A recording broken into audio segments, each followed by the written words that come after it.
और कपियों से बोले जब तक मैं सीता जी का पता लगा कर न आ जाऊं तब तक आप लोग यहीं समुद्र के किनारे रहिए। पता है कि कष्ट होगा, थोड़ा दुख बर्दाश्त करिए, कंद मूल फल खाइए, यहीं रहिए। क्यों यहीं रहिए? हम लोग होते तो कहते कहाँ परेशान होइएगा, चले जाइए, जाके बता दीजिएगा हम गए हैं, हम पता लगा के आ रहे हैं। हनुमान जी सोचे यदि ये लोग चले जाएंगे और मैं बाद में जाऊंगा तो कहा जाएगा कि हनुमान ने पता लगाया है, और जब हम पता लगा कर आएंगे सबको एक साथ लेकर के जाएंगे तो फिर कहा जाएगा कि सबने मिल करके पता लगाया है।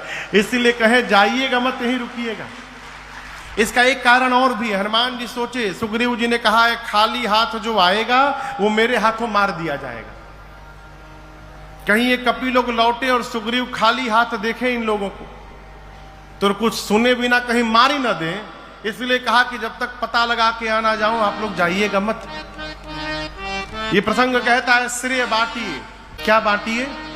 ये कथा जो हो रही है ये बिना आपके सहयोग के थोड़ी संभव है। चाहे कोई भी कार्य, कोई भी अच्छा कार्य बिना सहयोग के संभव नहीं है। जीवन में जितना श्रेय बांटिएगा उतना आनंद होगा, और जहां श्रेय बटोरिएगा उतनी निंदा होगी समाज में। श्री हनुमान जी ने कहा कार्य अवश्य पूर्ण होगा, होई ही काज मोहि, मुझे बहुत प्रसन्नता हो रही है, इसका संकेत है कि कार्य पूर्ण होगा। सबको प्रणाम करके सुंदर नाम के पर्वत पर कूद कर चढ़े और बार बार भगवान के नाम का जय घोष किए। बार बार कोई भी कार्य करने जाइए 5 बार 10 बार भगवान के नाम का जयकारा लगा लीजिए, आपका कार्य ऐसे ही पूर्ण होगा।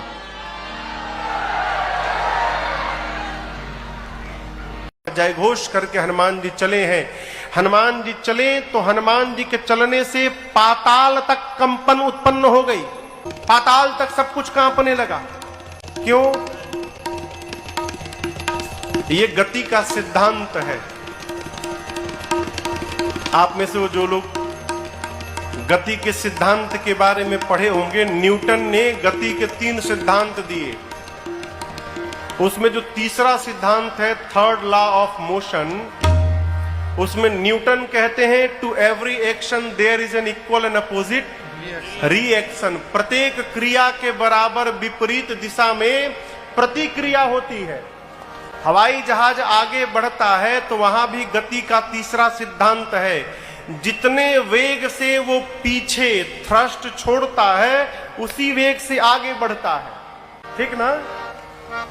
उसी सिद्धांत से हनुमान जी महाराज गए। जितने बल से हनुमान जी ऊपर उठे उतना बल नीचे गया, और नीचे गए हुए बल का परिणाम क्या भया? पाताल तक सब कुछ कांपने लगा। धरती के 7 तल नीचे पाताल तक सब हिल गया। समुद्र में एक पर्वत है जिनका नाम है मैनाक। समुद्र देवता ने मैनाक से कहा, मैनाक आप ऊपर आइए।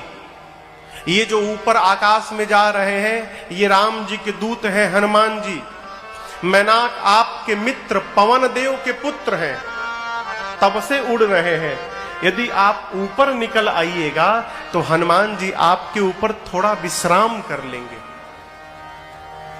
मैनाक समुद्र से तनिक बाहर आए और हनुमान जी से कहे कि हनुमान जी विश्राम करिए। हनुमान जी बोले परिचय बताइए, आप हैं कौन? मैनाक बोले मैं आपके पिता पवन देव का मित्र हूं। हनुमान जी बोले पिताजी का मित्र पिताजी के समान होता है, रुकिए काका जी मैं आपको प्रणाम कर लूं पहले।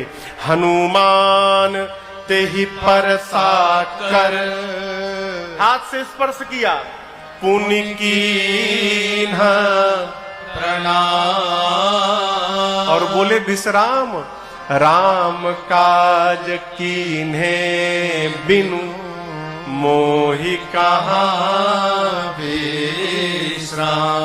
आपको प्रणाम करता हूं परंतु विश्राम नहीं लूंगा। क्यों?